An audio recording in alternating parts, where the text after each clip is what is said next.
एक वो एक दिन ही अलग था जिसमें मतलब पूरे जीवन को ही चेंज कर दिया उस एक मुलाकात ने, पहली मुलाकात में। बट एकदम ऐसे मुंह से निकलेगा, महाराज जी आपके सत्संग को सुन के तो ऐसा ही लगता है कि वृंदावन वास और केवल भगवत प्राप्ति ही इस जीवन का उद्देश्य है। 25 से 27, 27 से 1 से 5, 5 को बोल दिया हम नहीं आएंगे। कुछ दिन के ही सत्संग से ऐसा लग गया कि अभी बहुत दिनों से बिछड़े थे और यहीं महाराज जी के पास ही ठोर थी और वृंदावन में ही एक ठिकाना है हमारा। जय जय श्री हरिवंश। वृंदावन के प्रेमी संतों की श्रृंखला में आपका बहुत बहुत स्वागत है। आज हमारे साथ हैं श्री नवल नागरी बाबा जी, श्री हरिवंश। जैसा आज आप एक विरक्त वेश में हैं, इससे पहले भी आपका एक जीवन रहा होगा। जी बिल्कुल। आपका शरीर कहाँ का है? जी मेरा शरीर पठानकोट का है, पंजाब में एक जगह है।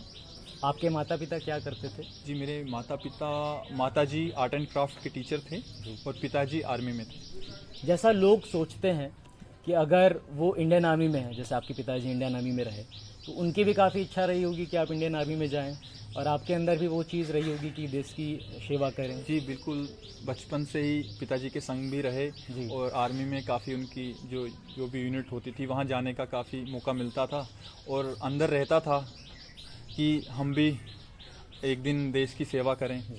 तो उसी क्रम में 2008 में हम भी आर्मी के लिए अपनी सेवाएं देने के लिए आर्मी ज्वाइन किया। जैसा हम लोगों का सपना होता है कि कोई इंडियन आर्मी ज्वाइन करे, देश की सेवा करे, तो आपने इंडियन आर्मी क्यों छोड़ी? मतलब जी ऐसा कोई उद्देश्य नहीं था कि मेरे को इंडियन आर्मी छोड़ना ही है, बट एक क्रम से जब वृंदावन आए थे उससे पहले तक हमारे माइंड में कोई ऐसा प्लान नहीं था। हम तो एक डेडिकेट होके इंडियन आर्मी की सेवाएं दे रहे थे। 2008 से 2017 तक हमने 2017 स्टार्टिंग तक हमने आर्मी में अपनी सेवाएं दी। बट 2016 में पहली बार पूज्य महाराज जी का संग हुआ। एक सेवा कुंज में एक बूढ़ी माता जी रहती हैं जो वहाँ सेवा देती हैं, सोनी और पोचा करते थे। उन्होंने ऐसे ही बातचीत में बोला कि हितधाम में एक बहुत अच्छे संत भगवान सत्संग देते हैं, आप भी जाके सुनिए। तब हमने ज़्यादा उनकी बात पे गौर नहीं किया। 2015 लास्ट की बात होगी या 2016 स्टार्टिंग की, जब अगली बार वृंदावन आए 9 मई, आज भी तिथि याद है, 9 मई 2016 को पहली बार पूज्य महाराज जी का सत्संग सुनने का सौभाग्य मिला। उन्हीं माता जी के साथ हम पहली बार हितधाम में आए और उस दिन ब्रह्मचर्य के ऊपर बहुत ही एक जोरदार, जो महाराज जी का पहला ब्रह्मचर्य के टॉपिक के ऊपर सत्संग था, बहुत ही जोरदार सत्संग हुआ। तो महाराज जी के एक ओजस्वी वाणी, वैसा आकर्षण, और सबसे बड़ी बात तो अभी तक हम महाराज जी देखे नहीं थे क्योंकि महाराज जी अंदर बैठते थे और हम लताओं पे जैसे माता जी के साथ आए थे बाहर ही बैठे थे। तो सत्संग जब कीर्तन होता था तो कीर्तन के समय दर्शन होने के लिए आ गए। जैसे पहली बार पूज्य महाराज जी को देखा, एकदम लगा एकदम द्वादश तिलक, महाराज जी के एकदम तेजस्वी चेहरा, तेजस्वी वाणी और एकदम आकर्षण। ऐसा लग रहा था कि कोई कहाँ से, मैं कौन सी दुनिया में आ गया हूँ, मुझे समझ नहीं आ रहा था। देखते ही एक अलग सी अलौकिक सी आनंद की अनुभूति हुई और लगा कि नहीं, बात तो सही है। फिर 2-3 दिन लगातार आए और सत्संग, ऐसे सिद्धांत के सत्संग जो कि एक साधक के लिए बहुत ही उपयोगी सत्संग थे, क्योंकि अभी तक तो सत्संग सुने नहीं थे। 3 दिन के सत्संग से ऐसा प्रभाव था। और सत्संग उस समय हम पोस्टेड थे कारगिल में, ऐसी जगह पे थे जहाँ मतलब पूरा दिन ऑफिस वर्क के अलावा जब भी हमें समय मिलता था तो हम महाराज जी का सत्संग सुनते थे। तो ऐसी विकलता हुई वृंदावन। उस समय महाराज जी का मेन मोटिव था वृंदावन वास, वृंदावन की रहनी, मतलब प्राण तजो वन्ना तजो, ऐसा वाला सिद्धांत। और एकदम दृढ़, ऐसा लगता था कि वृंदावन छोड़ के बाहर कहीं ठोर ही नहीं है। सत्संग सुना, ऐसा प्रभाव रहा कि हम मई में आए थे, जून जुलाई के बाद अगस्त में जब नेक्स्ट छुट्टी आए तो सीधा वहां से फ्लाइट पकड़ी, सीधा दिल्ली में आए। दिल्ली से घर नहीं गए, सीधा वृंदावन आए, घर वालों को बताया ही नहीं। वृंदावन आके सीधा महाराज जी के सत्संग सुना और बहुत इच्छा थी कि महाराज जी से मिलना है एक बार। हम पूज्य महाराज जी से किसी संत भगवान के माध्यम से पहली बार भेंट हुई। ओहो, वो भेंट मेरे जीवन का वो एक दिन ही अलग था जिसमें मतलब पूरे जीवन को ही चेंज कर दिया। उस एक मुलाकात ने, पहली मुलाकात में, ज़्यादा नहीं, 5-7 मिनट की मुलाकात ने पूरा जीवन ही चेंज कर दिया। महाराज जी ने सर्वप्रथम क्या कहा था? जैसे हम दंडवत किए पूज्य महाराज जी को, तो महाराज जी ने पूछा कि बेटा आपके जीवन का क्या उद्देश्य है, और थोड़ी बातचीत हुई थी तो किसी ने बताया कि ये आर्मी में हैं, तो आपका सत्संग सुने तो बहुत आकर्षित हैं, तो महाराज जी आपके जीवन का उद्देश्य क्या है। तो एकदम मुंह से निकल गया, यद्यपि कोई उद्देश्य नहीं था, बट एकदम ऐसे मुंह से निकल गया, महाराज जी आपके सत्संग को सुन के तो ऐसा ही लगता है कि वृंदावन वास और केवल भगवत प्राप्ति ही इस जीवन का उद्देश्य है, अन्य कोई भी ऐसा उद्देश्य अभी नजर नहीं आ रहा। कुछ दिन के ही सत्संग से ऐसा लग गया कि अभी बहुत दिनों से बिछड़े थे और यहीं महाराज जी के पास ही ठोर थी और वृंदावन में ही एक ठिकाना है हमारा। तो समय व्यतीत होता गया, फिर से अक्टूबर में हम यहाँ आए, तो हम ज़्यादा उस समय संत जन नहीं थे। हितधाम में ही पूज्य महाराज जी रोज शाम को राधा वल्लभ जी जाते थे प्रसाद पाने के बाद, तो 2-4 संत जन ही थे तब। तो कृपा करके हम भी साथ पीछे चल लेते थे, दर्शन करके आते थे, और उनका रात का संग मिला। रात को कुछ समय चरण सेवा का सौभाग्य प्राप्त हुआ, क्योंकि इतने जने थे ही नहीं। तो महाराज जी के साथ जो एक संभाषण, और महाराज जी हर समय एक भागवतिक बातचीत, और हमें लगता था कि जीवन का बस यही है। बाहर तो घूम ही आए थे सारा, पूरा संसार तो देख ही रहे थे, बाहर लोगों के साथ रहना उठना बैठना तो होता ही था, बट ऐसी लाइफ, ऐसी एक महाराज जी की ओजस्वी वाणी, मतलब उसका जो कहीं ना संग कहीं मिला। आपको लगा कि जन्म जन्म मतलब जिसके लिए भटक रहे थे, बिल्कुल यही ऐसा ही। और है। उसके बाद तो और ज्यादा आग लग गई कि नहीं अभी तो रहना ही नहीं है, और ज्यादा संग हुआ। हमने गए और लगा कि अभी छोड़ देंगे आर्मी, पर घर वालों को कैसे बताएं, पिताजी को कैसे बताएं, अभी डांट पड़ेगी घर से, बिल्कुल बिल्कुल। माता जी से डांट पड़ेगी। समय व्यतीत होता गया, 2016 चल रहा है अभी। बीतते बीतते हम उस अक्टूबर के बाद सीधा 6 महीने बाद छुट्टी आए। वहाँ जाके हमने बोला कि हम नौकरी नहीं कर रहे, तो हमने काफ़ी एप्लीकेशन वगैरह लगाया, बट सब ने बोला कि नहीं अभी तो 3-4 साल 5 साल की और रह गई है, तो आप नौकरी तो कर ही लीजिए, सरकारी नौकरी ऐसे मत छोड़िए, पेंशनेबल सर्विस है आपकी, तो पेंशन लेके फिर जैसे रहना होगा आप रहिए। काफ़ी सारे इंटरव्यू वगैरह वहाँ हुए, बट किसी ने छोड़ा नहीं। फिर लास्ट में बोला तो कहाँ जाना है, हमने बोला हमें मथुरा ही रहना है। तो उन्होंने बोला तेरी मथुरा पोस्टिंग करा देते हैं, तो मथुरा पोस्टिंग उन्होंने करा दिया। जैसे मथुरा उन्होंने पोस्टिंग करा दिया, अभी हमारी मार्च में हम छुट्टी आए कि ठीक है मथुरा तो पोस्टिंग आ ही गया है, अप्रैल में ज्वाइनिंग करेंगे लास्ट तक, और मार्च में हम 17 मार्च 2017 जी घर में बोले कि हम 2 दिन के लिए वृंदावन जा रहे हैं। माता जी को लग गया था थोड़ा थोड़ा डाउट कि ये कहीं गड़बड़ करेगा लग रहा है, बट हमें कोई ऐसा आभास नहीं था। हमने सोचा कि ठीक है हम वापस आ जाएंगे, 2-3 दिन उधर रह के। तो हमने 21 तारीख की फिर से बैक रिजर्वेशन करा ली, और 17 तारीख को हम यहाँ आ गए। 18, 19, 20 बढ़ता गया। 21 तारीख को मेरे धक धक ऐसे होने लगे कि आज जाना है, तो अभी जाना है तो इसके नाम से कैसे जाएं, बिल्कुल मन नहीं है। फिर हमने सोचा कि 1 महीने की छुट्टी तो आई है, तो घर में फ़ोन किया कि हम 2 दिन बाद और आएंगे, किसी कारणवश हम 2 दिन और यहाँ रहेंगे। उन्होंने बड़ी मुश्किल से माने, कह रहे क्या रखा है अभी घर में आओ, ये है वो है। तो 23 तारीख की रिजर्वेशन करा लिया तत्काल में।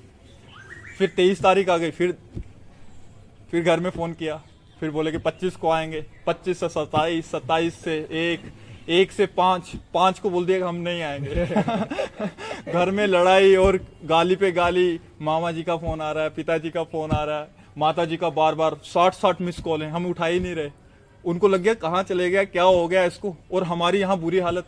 महाराज जी का वृंदावन नहीं छोड़ना, और वृंदावन की ऐसी रहनी और ऐसी दिनचर्या महाराज जी के साथ, जो हम सोचते थे, जो हम पढ़ते थे, वैसी दिनचर्या पूज्य महाराज जी की थी। सुबह महाराज जी 3 बजे 3:30 बजे यमुना जी जाना, हम भी साथ साथ चलना। एक लगता था हम कौन सी दुनिया में आ गए हैं, जो एक हम लाइफ जी रहे थे उससे एकदम हटके लाइफ, और इतना आनंद। पूरा दिन महाराज जी के साथ परिक्रमा, महाराज जी के साथ यहाँ महाराज जी का सत्संग हो रहा है, महाराज जी का उच्चिष्ट मिल रहा है, तो बहुत ही आनंददायक वो दिन निकले। 5 तारीख को घर वालों का मैंने स्विच ऑफ करके फ़ोन रख दिया। उसके बाद घर वाले वृंदावन आ गए, तो यहाँ वहाँ के माता जी तो पता ही है, एकदम रोना गाना। माता जी ने कितना विरोध किया? काफ़ी विरोध हुआ। माता जी, पिताजी और मामा जी, ताऊ जी, चाचा जी, सारे गाँव बारी बारी 1-1, 2 दिन छोड़ के, किस लिए, क्या है वो है। बट पूज्य महाराज जी के संग से उस समय पता नहीं, शायद उनकी ऐसे संकल्प था, श्री जी की ऐसी कृपा थी कि सब लग रहा था कि सब ये झूठा है, क्योंकि ऐसा सत्संग का महाराज जी ने चश्मा चढ़ा दिया। क्या बोलते थे घर वाले आप? हाँ, घर वाले कह रहे थे कि ठीक है तेरे को भजन करना है, तू घर में आ जा, घर में आता जाता रहे, नौकरी कर रहा है तू, अभी मथुरा पोस्टिंग आएगी यहीं, हम भी तेरे साथ आएंगे, काफ़ी प्रलोभन आए माया के कि हम भी तेरे साथ रहेंगे, यहीं तू घर बना ले, हम भी तो, बट पता नहीं कैसे छोड़ना, जैसे आपने पूछा था कि सब कैसे छोड़ दिया, हमने बिल्कुल कोई ऐसा संकल्प ही नहीं था कि हम छोड़ेंगे, आर्मी छोड़ेंगे, क्या होगा, ठीक वो अपने आप होता चले गया। केवल संत महापुरुषों की कृपा से सब कैसे अपने आप संभव हो छूट गया। सब कैसे छूट गया, हमें वो भी नहीं पता कि हमें ऐसा करेंगे ऐसा नहीं करेंगे, केवल महाराज पूज्य महाराज जी के संकल्प से। आपके घर वालों ने ऐसा नहीं कहा कि हम मर जाएंगे तुम्हारे बिना? बिल्कुल नहीं जी ये पाएंगे, सब हुआ, काफी श्राप लगे हम तू कभी सुखी नहीं रहेगा, ये है वो है। बट आपको सच्ची बात बताएं, आज 2016 से 2017 आज 2022 चल रहा है। जी। जो माता पिता, जो पारिवारिक जन एक बार भी वृंदावन आते नहीं थे, उनको पता नहीं था, आज कम से कम वो 60-70 बार वृंदावन आ चुके हैं। हर 2 महीने 1 महीने में उनका चक्कर लगता रहता है, वृंदावन आते हैं। अभी पिछली बार जब आए थे वो कह रहे थे कि तुम अच्छे रहे, उस संसार से निकल गए, मतलब वहां रहना, वो तो जान ही रहे हैं उस लाइफ को। और पूज्य महाराज जी का सत्संग, क्योंकि हम यहाँ रहते हैं तो चिंतन तो कहीं ना कहीं रहता ही होगा, पूज्य महाराज जी का सत्संग सुनने से उनके हृदय में भी परिवर्तन शुरू हो गया है। वो कह रहे थे कि हम भी वृंदावन वास करेंगे, पिछली बार आए थे यहाँ ढूंढ रहे थे अपना घर वगैरह, यहाँ हम रहेंगे। तो देखो कैसी महापुरुषों की कृपा, जैसे पूज्य महाराज जी और संत जनों के मुखारविंद से सुना है कि 21 पीढ़ियां तर जाती हैं। हम तो प्रकट में देख रहे हैं, जो मामा जी, चाचा जी, फूफा जी कभी नहीं आए थे, वो कम से कम 20 बार आके यहाँ मिल चुके हैं। वृंदावन महिमा अमृत में पूज्य महाराज जी के श्रीमुख से सुनते थे कि एक बार जो वृंदावन आ जाए वो नरक नहीं जाता। यहाँ बिहारी जी के दर्शन, राधा वल्लभ जी के दर्शन, राधा रमन जी के दर्शन, यहाँ पग पग पर, एक एक पग पर अश्वमेध यज्ञ का फल मिलता है और कोटि अश्वमेध यज्ञ का फल मिलता है। कितने वर्ष हो गए आपको कि आप वृंदावन से बाहर नहीं गए? जी 2017 में, जैसे हमने बताया, मार्च 2017 जी। से हम स्थायी रूप से पूज्य महाराज जी की कृपा से ही वृंदावन वास कर रहे हैं, आगे भी वही संभालेंगे। उन्हीं के संकल्प से, उन्हीं की कृपा से ये जीवन यात्रा यहाँ तक पहुंची, उन्हीं का संग मिला, उन्हीं का सब एक देखा जाए तो पूज्य महाराज जी का संग से ही सब परिवर्तन संभव भी था।